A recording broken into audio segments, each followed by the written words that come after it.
Good evening and welcome to the East Riding FA Grassroots Football Coaching Conference. My name is Chris Johnson and I'm the Participation and Communication Officer at the East Riding FA, and it gives me great pleasure to welcome you to the University of Hull, Middleton Hall. In the room tonight we have people who have coached at nearly every level of football, including aspiring coaches who are taking the very first steps into grassroots football themselves.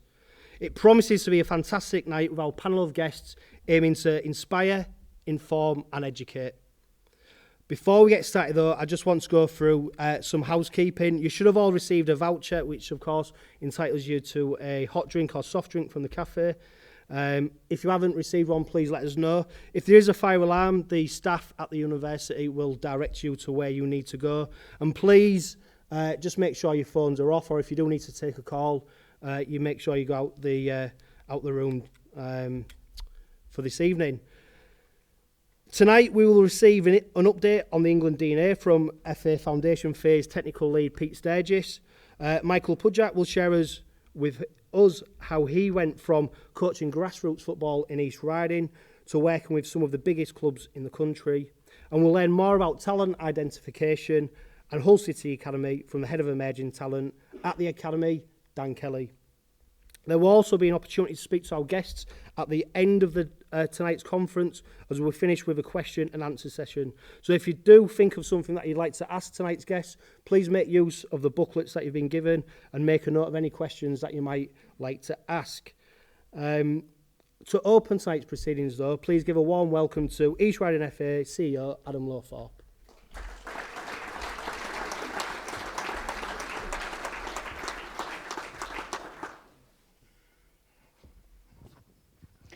Good evening. Thank you, Chris.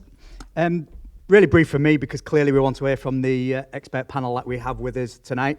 But I did want to thank everybody for giving up the time to come and see us. Fantastic turnout, one that's absolutely blown us away. And I appreciate everything that you do for the grassroots game. You'll have all, or most of you will have been involved at football this weekend, especially because for the first time in a while we had some decent weather. So you'd have had, yesterday at your games, but then to come back on a Monday evening to further your own education is fantastic and shows the commitment that you all have on a coaching journey. Because I think one of the things what we will talk about is there isn't any point in our coaching careers where we think we know everything and stop learning. We learn from other people, we learn from each other, and I guess as a county FA, when our role has changed slightly within coaching, which you'll hear about later, one of our main focuses now is how we can bring people together, how we can create partnerships, how people can learn from each other, and how we can continue that on your terms. So we'll be really keen to hear feedback from all of you to how we can better support that moving forward. And I think one of the other things, finally, that I just want to reflect on was probably my own experience as a coach is one thing, and I can tell you little bits about some of my experiences, some of the highs, some of the lows. But realistically, I wanted to say how that probably changed a little bit when I became a parent myself. And like most in the room, priorities do change then, and the children become your number one priority. And I say that for two reasons. Is becoming a father, my two priorities is that my children are healthy and that my children are happy. And ultimately, everybody in this room gives up their time to make sure children are healthy and happy. And I see them bouncing when they're coming through the door. I'm not going to embarrass a couple of people in here who have coached my own children, and I see how much love they have for their grassroots coaches and how it affects their life, not just while they're playing, but their whole demeanour before. So, it's not always easy working with parents, we all know that, but realistically, what a fantastic thing it is that you all do, contributing to make sure children are healthy and children are happy. And I hope we can all reflect on that and feel a great sense of pride in everything we do. So that's it from me. I will hand you back to Chris. Enjoy the rest of the evening, and I'll speak to you soon. Thank you. Thank you, Adam. So please give a warm welcome to the FA's Foundation Phase Technical Lead, Pete Sturgess.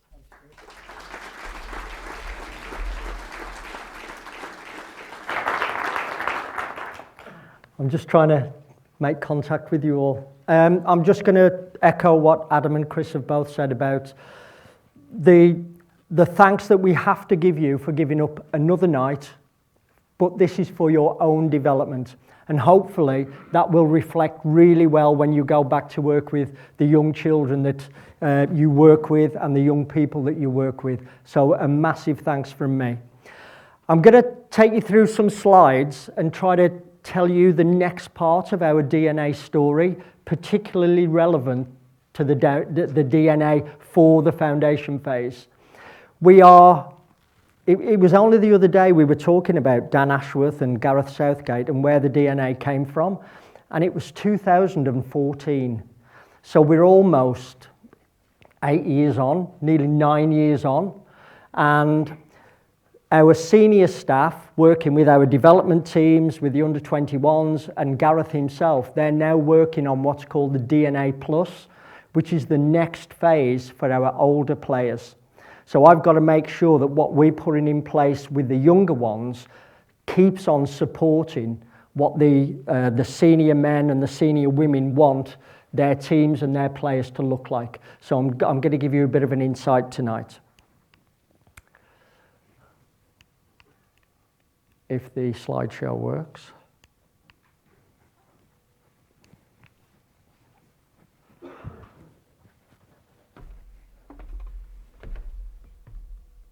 Here we go. I won't keep doing that. Here we go. Okay. So, where next? And I chose this image because a crystal ball almost gets you to think, let's look into the future and let's try and see what's going to happen. But actually, it shouldn't be a crystal ball because, oh, come on. I'm going to stand up here.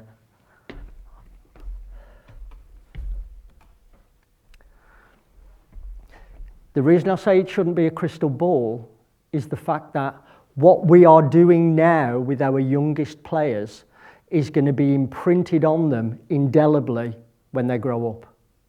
Now, you might think that's a bit of a massive statement to make, but all of the research talks about young children's attitudes and dispositions being formed really early on in their lives. So the choices that they make as teenagers and adults, the seed is already sown when they are very, very young. So if we want children to fall in love with the game of football, we have to make sure that the experiences and opportunities that they receive when they first encounter what football is all about, if they choose football, then we have to make sure that those opportunities and experiences are as positive and as memorable as possible, because it will have an impact on the choices that they make later on in life. So we've got this notion of developing more skillful players. And I mentioned the fact that it's been 8-9 years in the making. Over the last 2 years, and lockdown for many people was a bit of a disadvantage. For our work, it was actually advantageous because we had more opportunities to work together in small groups to make sure that we were all joined up, and joined up in a way that we'd never been joined up before. We're at the point now where if people are working at Wembley in our facilities department, if they are suggesting that a capital investment is being made to build a facility, one of the questions that they have to answer is the way that it's going to be built and used and accessed by the grassroots game, is that going to help us develop more skillful players? Because if it isn't, we have to change the way the facility is built and the way that it's used. If we are now reviewing some of our qualifications, one of the questions that is asked is the content in this qualification going to help us develop more skillful players? So the coaches coming on our courses, they'll be introduced to this notion of all of us working together to produce more skillful players. We have never, ever been so joined up. And it's great for me because I'm obviously pushing the agenda in the foundation phase, but if the kids have a brilliant experience there and then they fall off a cliff when they get a little bit older, or the emphasis changes completely, then we're never going to get them smoothly through their development journey. And for me, and for our foundation phase DNA, we want to take them through a real skill development journey that starts when they are very, very young, when they choose football, and then continues right the way through their journey. So if they're playing walking football at 60, they still want to be as skillful as possible. So we've never been as joined up as we are now. If some of you have done A license, B license, other CPD events, you will have seen these principles of play. They're on most of our courses. And if you Google principles of play, you'll get slightly different variations of these same words about our attacking principles of play. It's about creating space. It's about movement. It's about being creative. The same for our defensive ones, about denying opportunities, being compact, balancing off, all of those things. These are great, but if you're working with an under 7 or an under 8, you're not going to be talking like this. But you can massively contribute to the principles of play, but not in this way. You can in this way.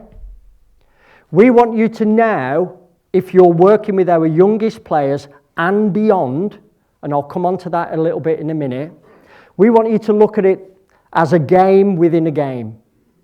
So when you start off playing small-sided games, you are learning the basics, the fundamentals, the building blocks of the 11v11 game.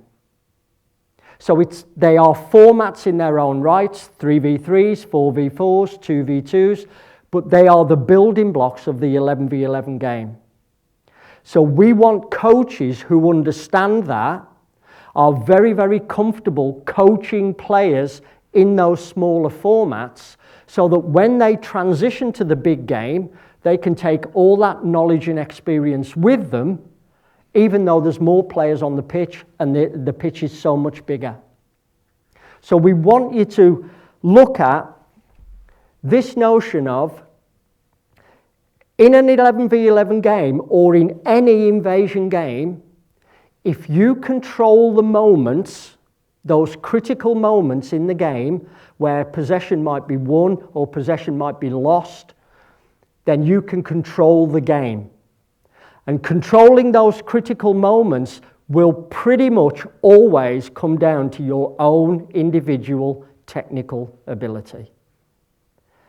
If you can't deal with pressure or a lack of time and space, then you're going to be responsible for the ball changing hands when the pressure comes in those critical moments. But let's flip it. Let's say that right from the get-go, we've started off with our youngest players, helping them become the best individual technical player that they can become. So that when those critical moments begin to appear, they don't lose the ball. They still retain possession. They can play under pressure so that they can still make that next important decision, so that instead of losing possession, we actually keep the ball now. But it doesn't come down to playing a 4-4-2 or a 4-3-3. It comes down to individual players who rarely lose possession of the ball, because a huge investment has been made in their technical ability and their ability to make really good decisions. You can't skim over this. So you can't say, I take under 7s and we do a 10-minute individual ball warm-up every week. That is not enough. It has to be that every week. It has to be small-sided games with really scaled-down decisions, increase in touches, increase in decisions, increase in technical actions.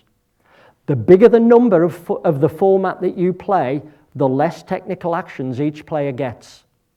So there's a real push to lower the formats that our youngest players play for all the benefits that it's going to bring. Any questions? Am I off my head? Be honest. It has been said. So we want to develop each individual player's capability on the ball. When we started this process, I took the road shows out to the grassroots game. And we had literally thousands and thousands who accessed those road shows.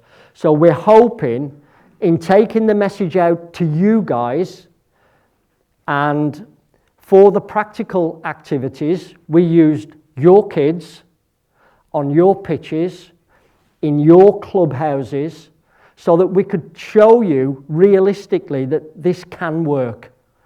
Even if you might have a group of children who at the moment, and I use that word deliberately, who at the moment might not be able to do it. Because we have to start somewhere. And the real skill of foundation phase coaches is that ability to deal with kids who can and kids who can't. Kids who, where you look at them one week and you think they've got it, and then the next they're a million miles away. But if you don't understand that that is the world of a foundation phase child, then you're not going to be the most effective foundation phase coach that you can. If you're the kind of coach that wants to push them quickly through that so that you can get onto tactics and strategies and team shapes, and it's at the expense of not giving every child a really good technical base, then we're not doing right by the kids. And it does require a real investment in time and effort from us. But my job is to support you if you want to embark upon that journey yourself as a coach. So if any of you went to the road shows, we had this idea about staying on the ball. And it was quite controversial at the time. But people saw the headline, "Stay on the ball," and immediately thought, well, he's just telling the kids to be greedy. He's just telling them to stay on it, make no decisions, dribble up blind alleys, and we've got to be okay with that. It's absolutely not like that. If you look at the one in white, there's a really important aspect to staying on the ball. And even very, very young children can be helped to understand now's a good time to stay on it, now's a good time to share it. But that was missed. People missed that when they went to you're saying they need to be ball greedy. Yeah? You want them to upset all their teammates, and more importantly, you want the parents on the touchline jumping up and down because the kid won't pass the ball. Absolutely not. But we have to start somewhere by insisting that the kids stay on the ball for a little bit longer. And if you're playing 2v2, you can afford to stay on it a little bit longer because the chances are the ball's going to change hands quite regularly. So everybody will get a chance to do a little bit on the ball. You'll also reduce the number of decisions. So if I'm playing 2v2, I'm probably just thinking about, can I do something myself to either score or dribble to a line or do something, or do I need to pass the ball to my partner? So that scaled down version of the game is perfect when you're learning how the big game fits together. And so we have to have a real concentration on these small number practices. So it really isn't this. But at some point, if we really do want this idea of Gareth Southgate and the team lifting that World Cup because we're able to outplay, outthink, make better decisions under the most intense pressure that allows us to win the World Cup at some point, we have to start the process now. And it starts with you in the foundation phase.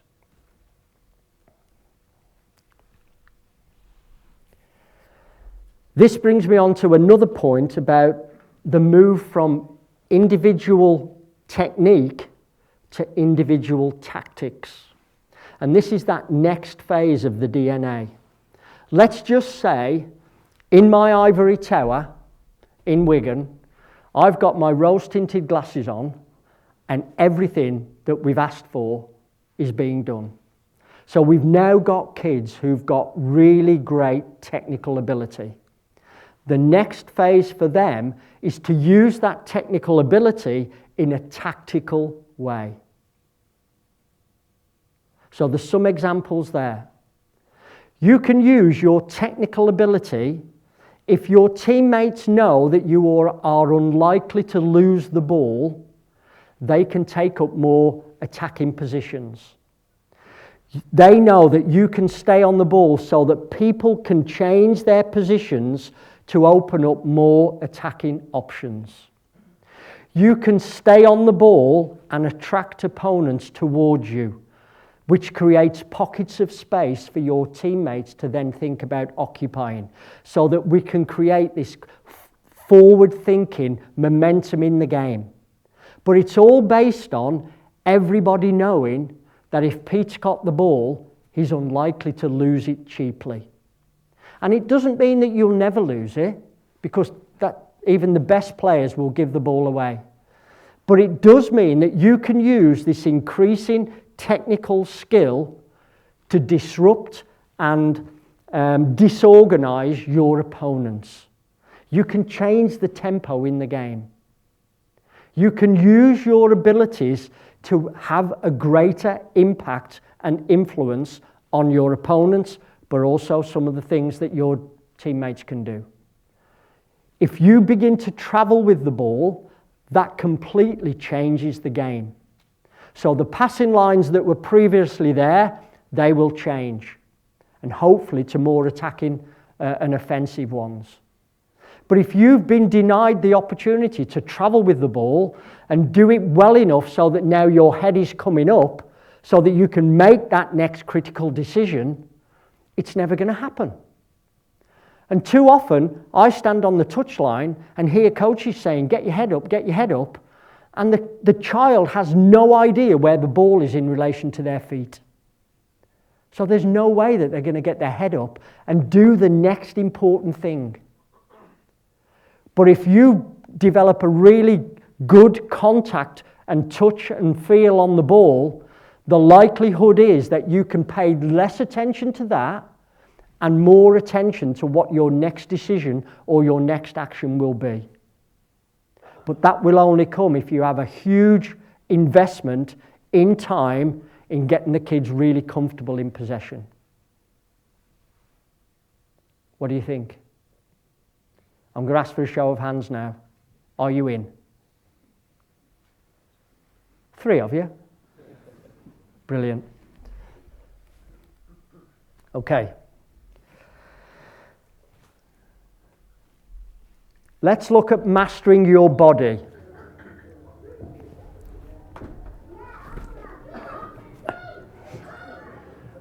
What's the young player now?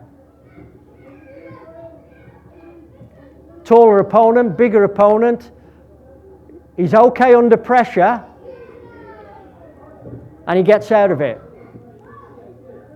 Same player again, same opponent. This time, really good use of the body to ease the player off the ball and get possession yourself.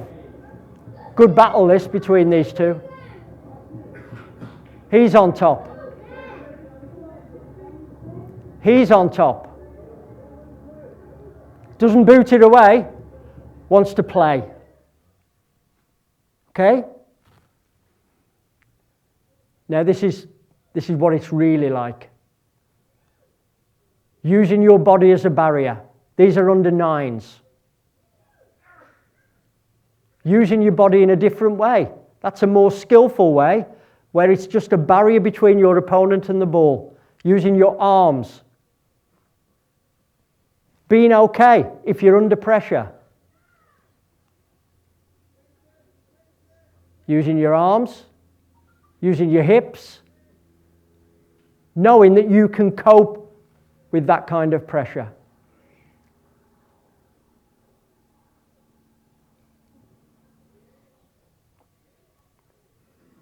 Making sure the ball is yours.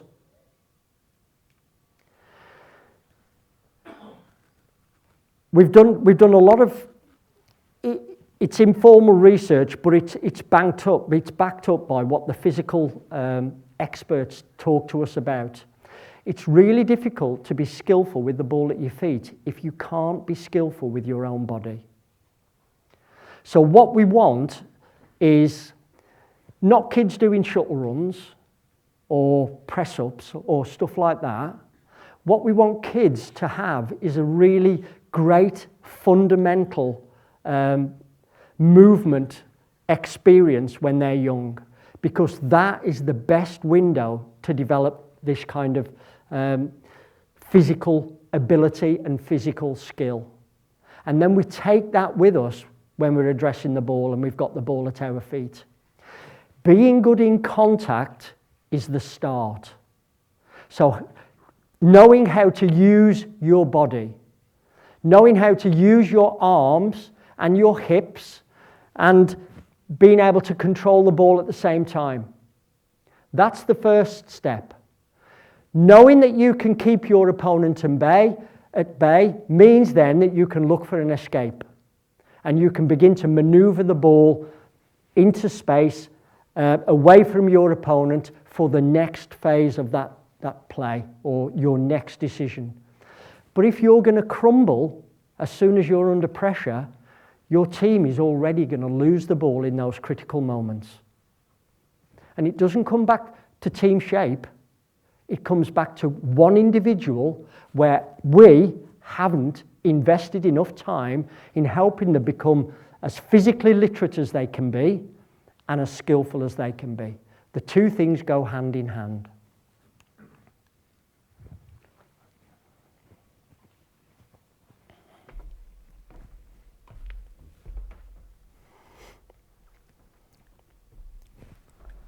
Let's have a look at this now. So these are our academy players.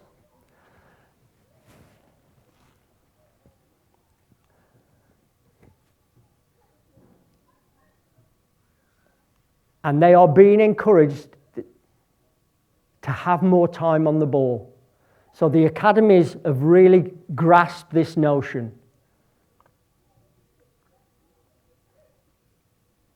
And it'll look slightly different for each individual player. But these are under nines. Knowing when to pass it is really important. Time on the ball. Time on your ball, your individual bit, knowing when to make that critical pass.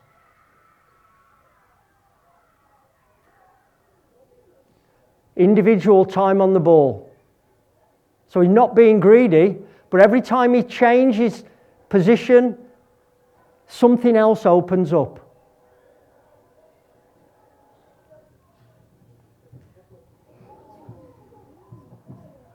Did you hear the noise that the crowd made? Yeah. Same player, same day.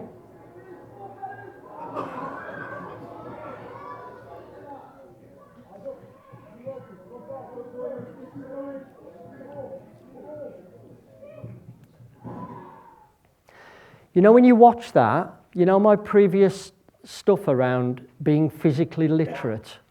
It's really difficult to move like that and manipulate the ball if somebody hasn't invested some time in your physical literacy, or you are gifted with the genes that mum and dad have passed down to you.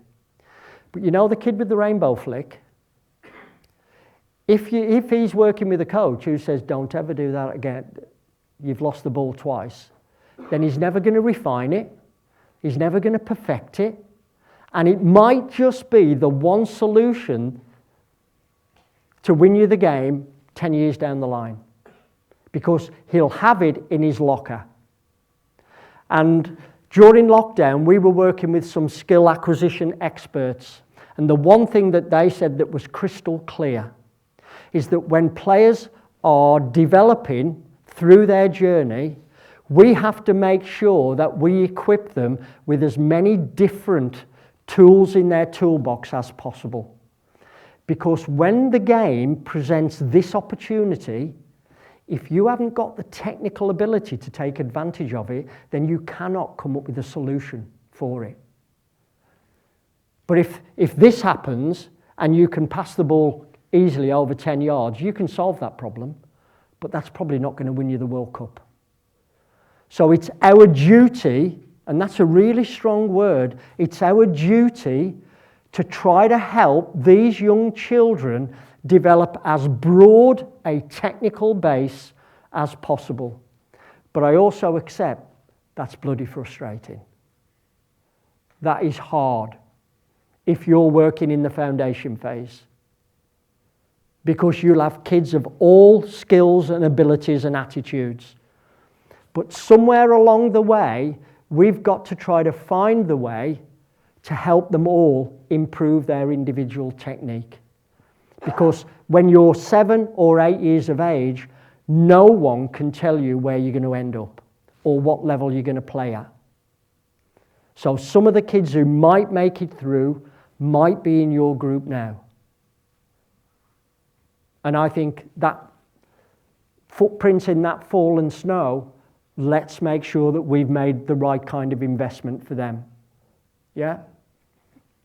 Any questions? I'm conscious that I'm talking at you, but if you give me an opportunity, you're going to have it. Okay.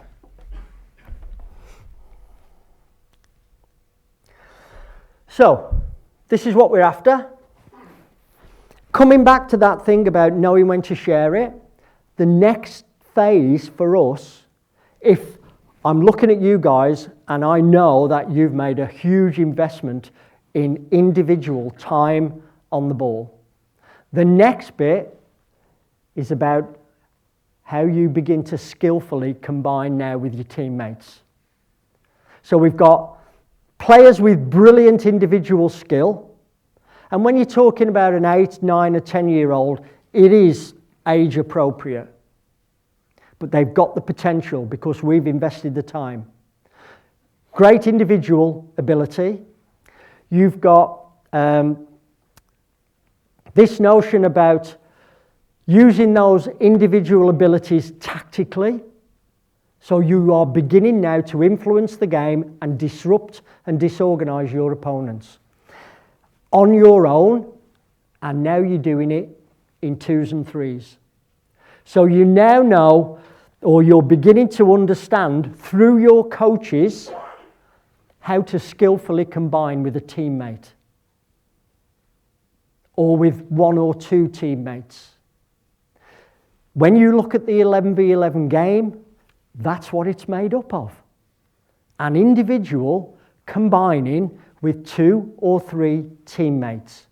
And it might be on this side of the pitch, then it might be 2 or 3 players combining on that side of the pitch. Combining here, deep, combining in the opponent's penalty area.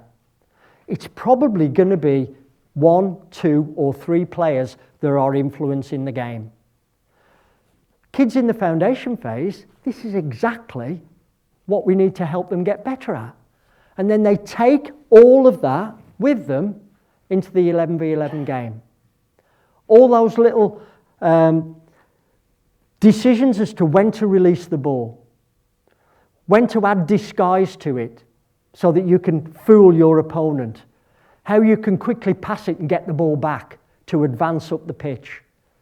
This is what we need to help the children begin to understand.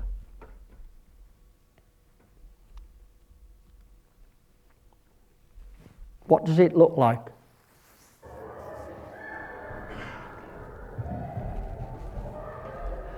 Watch this player here.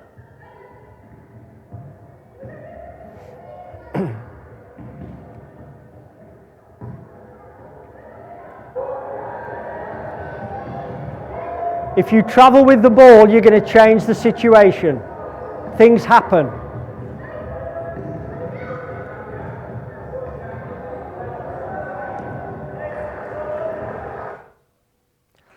I'm going to play it again, and I want you to try to have my words resonating in your head when you're watching it. You know, the first young player who had the ball, he was in white from Derby County on the touchline. I think it's a great example of what individual technical ability looks like, and then that allows you to get your head up so that you can make your next decision. So when he first receives the ball, he's under quite a lot of pressure, but he didn't lose it. So he has a way, or he has some solutions to being under pressure and the touchline's right near him. So I need to get out of this. So has his development journey given him some solutions to that problem? Because as soon as he's able to solve that, his head can come up and he can see where his next pass is. Let's see if I can bring it back a more.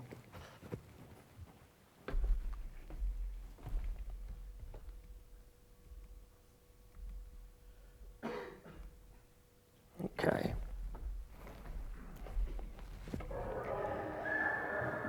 So here he is, under pressure. Look at his head. Yeah?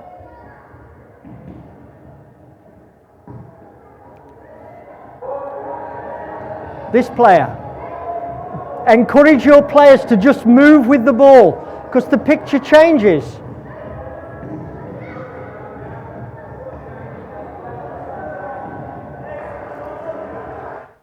That sums up the foundation phase, doesn't it? Some brilliant passing, then he shoots bloody 10 yards wide. Yeah? Look, it's really difficult to make your next decision, which probably involves getting your head up and having a look around the pitch for where opponents are, teammates are, where the spaces are, if you are not sure where the ball is at your feet. It's perfectly natural to keep looking down at it if you're not sure. So you shouting on, pass it, pass it, pass it, is pointless until we can get them in a position where their head is beginning to come up and have a look around. Yeah? But we have to invest some time. It might mean that you lose matches. In 10 years' time, is that going to really matter? I would rather be lying in bed thinking, do you know what? I've done right by those kids. I've done right by those kids. Because I got them moving. I got them moving in so many different ways. They always had a ball. In fact, they were saying, Pete, don't give us a ball each again. This is killing us. Yeah? So we've made a massive investment in their development. And then over time, we've helped them begin to make those game-like decisions. So they're beginning to understand it's really important and really great when you share the ball at just the right time. Because for a season, I've waited to spot the kid who passes the ball at the right time, and I've praised them to high heaven. And the message to the rest is, if you want my praise and you want my attention, do what he's just done and release the ball at just the right time. So there are ways we can begin to move the kids along this journey, because we know where we want to get them. I'm bloody working hard, mate. How are we for time? Right. We all right? Yeah. I put this one up because we don't really want just Jack Grealishes. We don't really just want attacking players who are skillful. We want them all over the pitch. So we want John Stones to know when to burst into midfield, to create an overload for us. And then once he's into that cauldron in midfield, he knows exactly the right pass to make and when to make it and who to make it to. And his teammates are aware that when John's got it, he could burst into midfield at any time. So we're ready to go and attack. We want those midfield players to... You call that pressure? We can deal with that. Yeah, we've been brought up on pressure because our coaches, right from the foundation phase, have found ways to put us into practices where there's appropriate pressure so that we can get used to it, both physically and technically. So that when they play at the highest level, it's not a surprise. Gareth talks all the time about players should be excited to play for England because there should be no surprises. Because on their development journeys, we've thrown the kitchen sink at them. And so they're ready for those tournaments at the highest level. But it starts with us. So, what do we want you guys to get better at?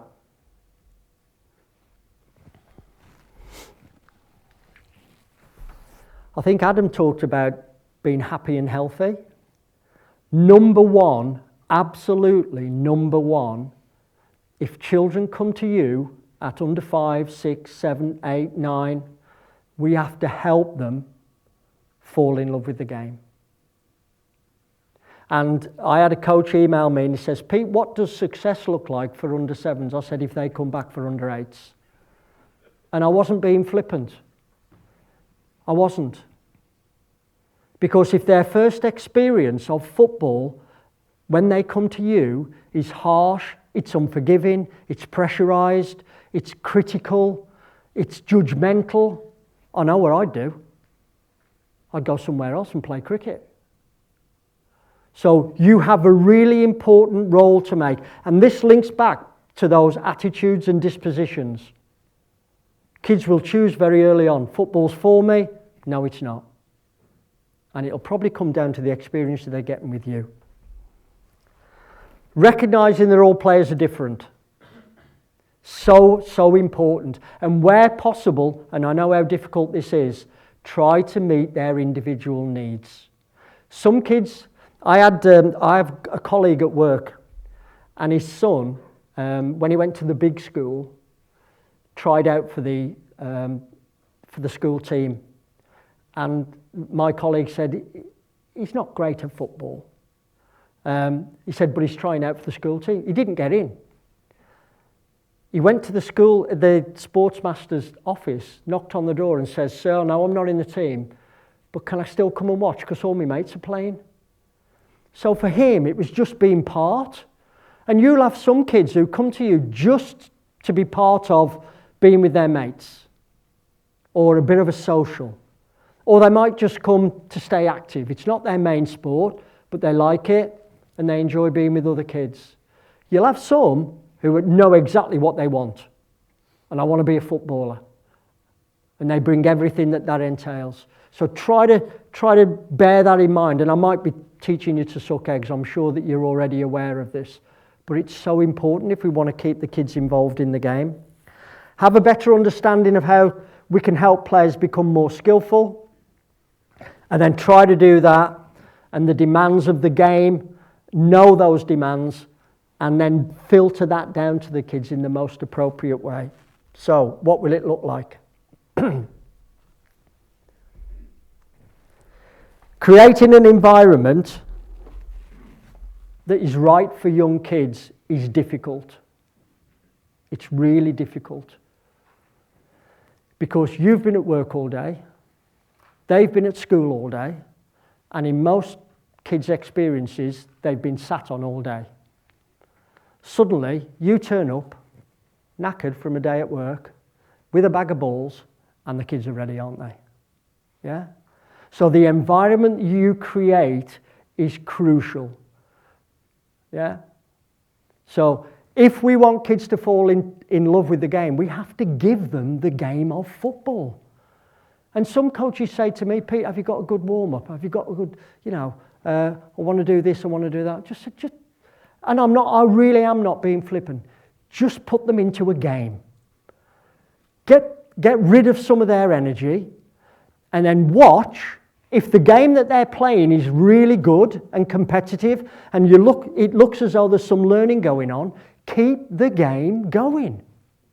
You might make 1 or 2 tweaks here and there, but keep the game going. And then it takes the pressure off you, and we're going to come on to it a little bit later on. You'll be able to observe more which kid gets it, which kid is releasing the ball at the right time, who looks as though they need a little bit of work when they're under pressure because they're always losing it. These are the things that you need to be looking for. because that's the kind of help that they want from you later on. But there is nothing wrong with starting with a game. In fact, for most kids, it's what they come for. It's what they ask for when they come to your sessions. Knowing their individual strengths, and also know that if you are playing 2v2, what returns are you going to get? If you play 4 versus 1, what returns are you going to get? So when you're planning your sessions, just think about, what do you think the players are going to get from this? What are they going to try to learn? What can I help them with? What's likely to happen?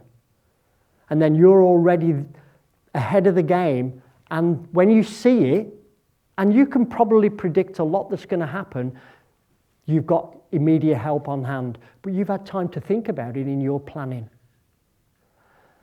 Time spent planning, for me, is the most important bit, because that allows me to let the practices flow, and I can just watch the players and see who's doing well, who needs a bit of help. And then I'm thinking, well, how do I give that help? Do I need to stop it for everybody, or am I going to say something when they have a drink? Do I need to push this group on? I've deliberately played those 2 players against these 2 players because these 2 need that and these 2 need something else. But I'm going to put these on the same team and play them against these. But I know the reason why I'm doing it. That, for me, is skillful coaching. The parents might be saying, why have you played blubbing him against him? Yeah, but you've got a rationale. And for me, that is skillful coaching. So get to know your players.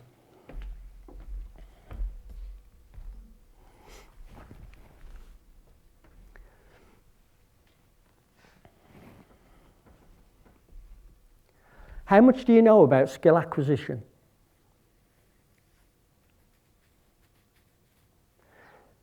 The academics, the theorists, they have certain models.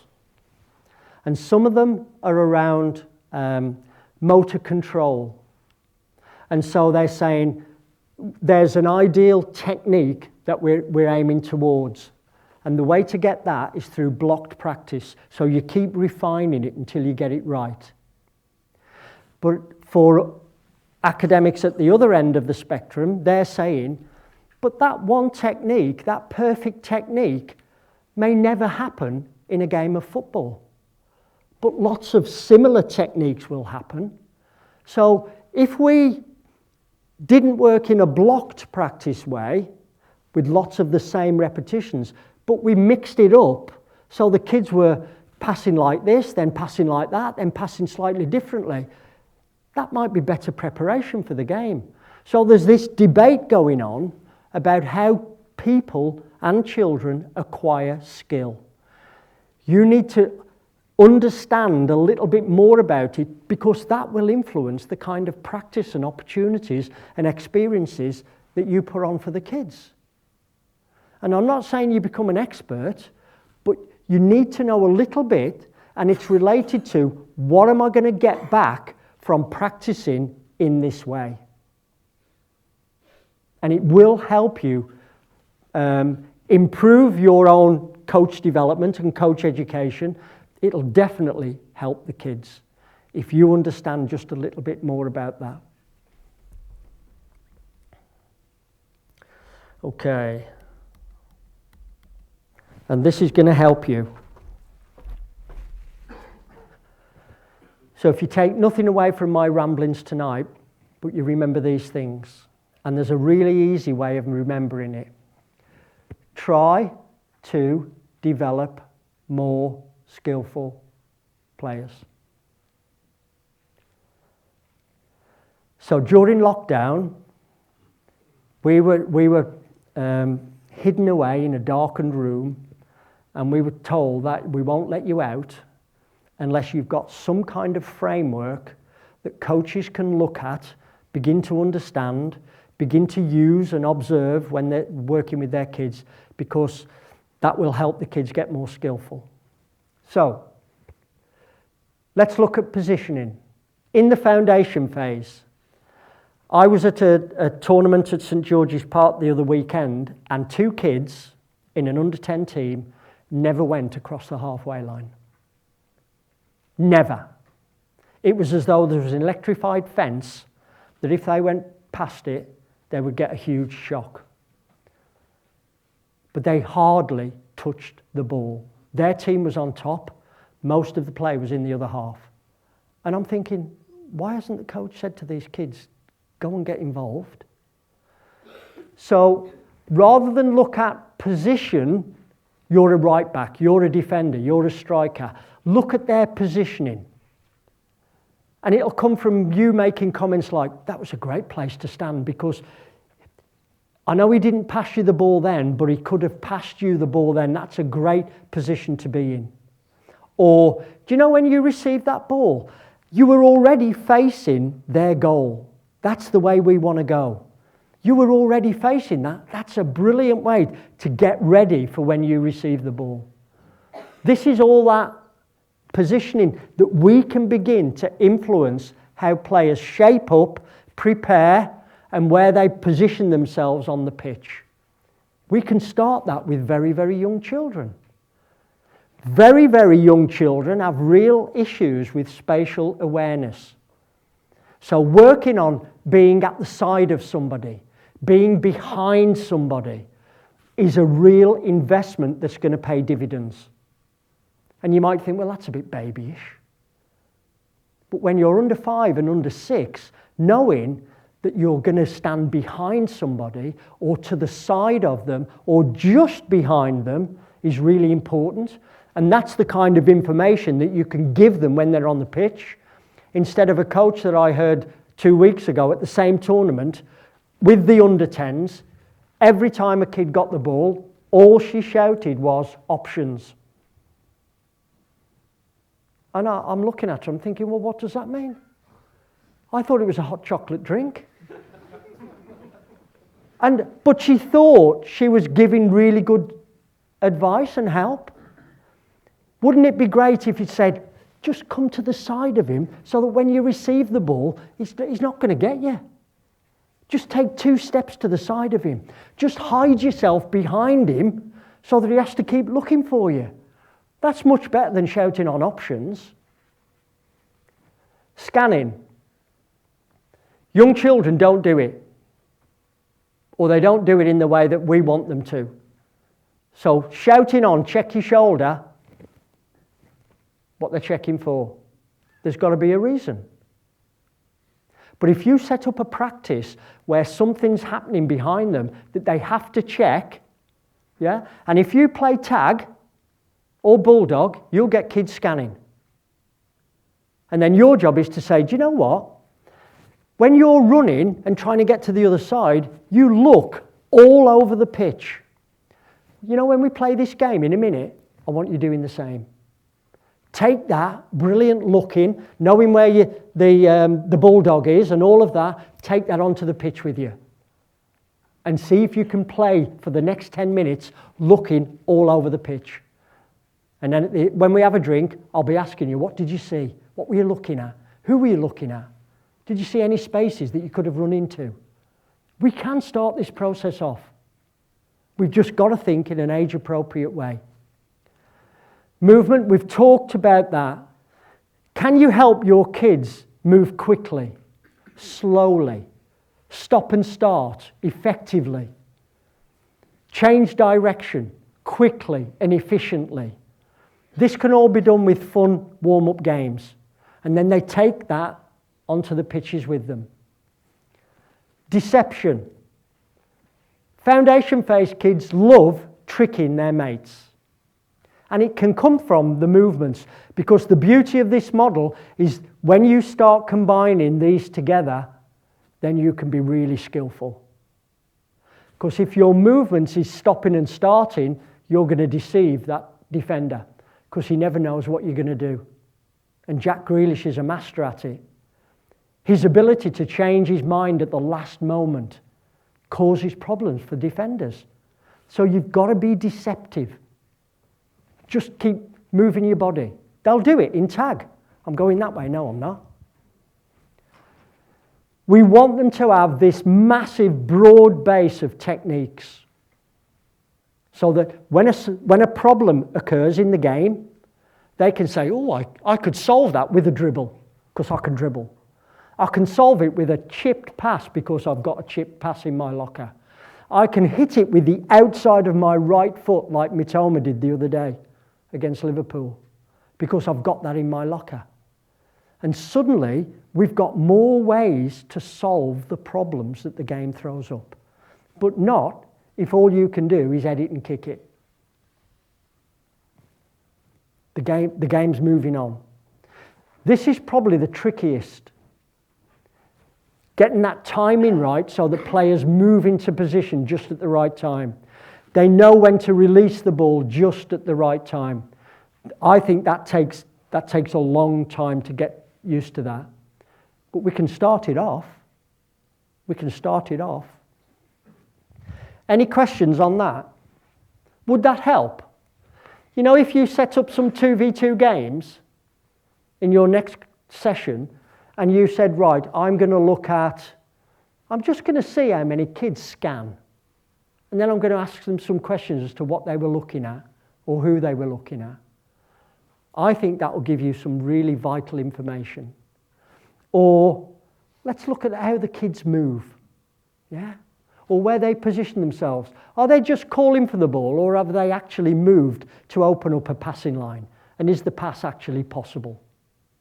And do they make one movement for the pass and if they don't get it, they stand still? Or do they keep adjusting their position as young as they are so that there's always a pass on to them? Try it. Get used to these things because I think there's something in it for you to look at your players and then begin to meet their individual needs.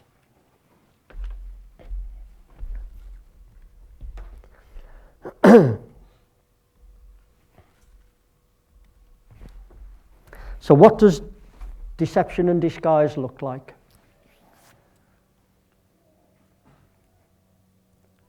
It could be as simple as that.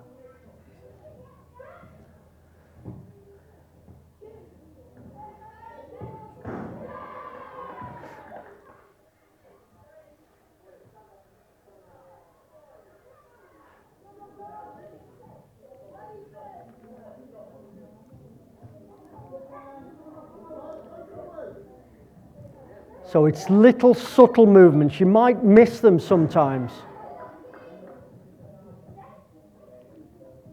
This is that typical Matthews, yeah?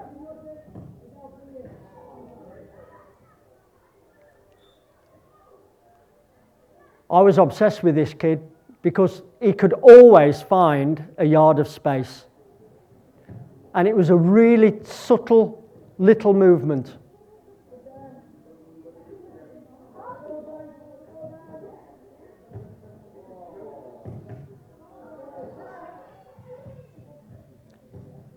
This is a really great one. That's it. Suddenly the whole game changes.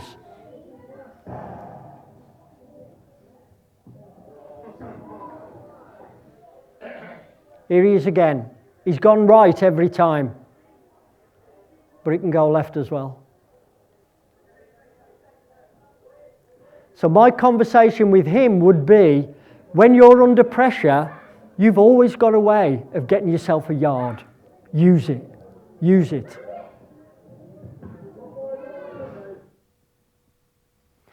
So you might set your 2v2, your 3v3 up on your next coaching session and just say, look, how many of you guys think that you're tricky? That you can trick your opponent? Because we're going to play and I'm just going to look for the trickiest player. And you'll see deception and disguise. Some kids will have it naturally. They'll come with it, even from a really young age. Others, they've got the beginnings of it, and it just has to be developed, and almost you have to introduce the fact that, do you know what, you could really make something of that. And a lot of the time, they're very, very small, subtle movements. But you could have a coaching session or a training session where that's all you're working on.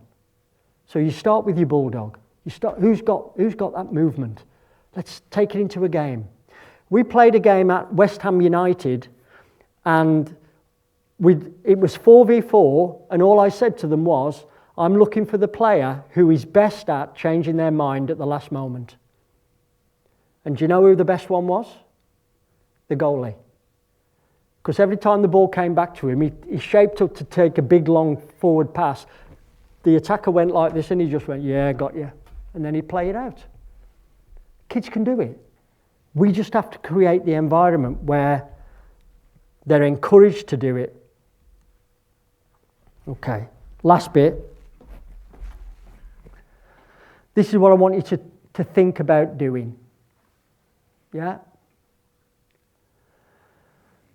If it's too structured, or you've got too much control over everything, you're going to shut the kids' creative abilities down.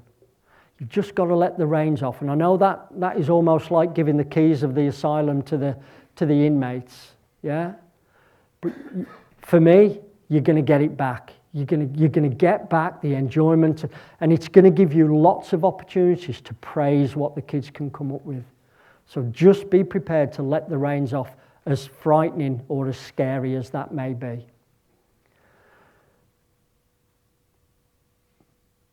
Blocked practice is at one end of the spectrum. That variety, that variable practice and random practice that looks more like the game is more productive over time. I would only advocate using blocked practice. That would be myself and Adam passing the ball to each other over 10 yards with no opponents, no decision making. All we're doing is just getting used to that. I would only advocate that if that was what would get the kids to the next step. But too often I see coaches, kids are doing that and they want the next step and they need the next step. But we've kept them there because it's easier to control and it looks like a coaching session. Yeah? So being brave enough to try these small number practices with conditions, varying the numbers. So 2v1 is brilliant. If you've got a dribbler or you've got a really strong defender, put him against two. And those two might be one dribbler and somebody who needs to get better at when to release the ball. Because in that game, the returns are probably going to give you that. Yeah? So that's when your planning comes in. Be prepared to say less but watch more. Because the more you observe and the more you watch, the more ammunition and more help and guidance you can give the kids. But if you're in the session all the time, you have no idea what the kids are good at, what they've already got, what bit do they need next, where do I move it, do I have to take a step back? Unless you're watching critically, you're not going to get that information. Saying less, observing more is good. Any questions? One at the back. Pete, what you've said is really thought-provoking. If you had, say, a squad of 15, 16 that you're taking through a training session, how many coaches would you be using to get this sort of real understanding to those players? Yeah.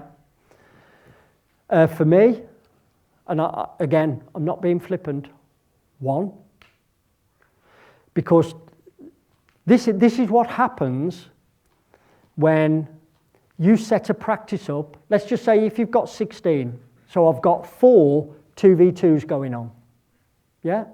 And I can't get round them all, but I could have them here, and I'm in the middle. So I can actually see these two, I can see these two, I can see these two. So I am in control. And I bet you what, if you blew your whistle, everything would stop anyway. So you're in control. It gives me the opportunity to do 2 things. A, focus on one group and give them some help, and then go to the next one. The other 2 that I haven't had a chance to have a look at yet, when we have a drink, I'll be saying to them, do you know what? I haven't been able to give you my time yet, but you've stayed on task. It sounded and looked like it was really competitive and you were getting a lot out of it. So I know I can now trust you that if I give you a game or an activity to do, you're going to do it without me having to check up on you every 5 minutes. That is money in the bank when we're trying to give players more ownership and autonomy into their own development. So it's how you frame it. You might say, well, I couldn't do that unless there was a coach, or a helper on each pitch. Actually, I would work with 16 5-year-olds, and I'd be working with a few, but I'd be saying to the others, brilliant, I love how you lot are on task. You don't need me. Yeah. Suddenly they think, oh, right. So it is how you frame the whole thing. Yeah. But that's how I would do it. I'm going to stop there because I think I've gone way over time. But if there's any questions when we have the panel later on, just throw them at me. Is that okay? I haven't got all the answers, but I will give you an honest one. Thanks for listening, and I hope it's been useful for you. Thanks.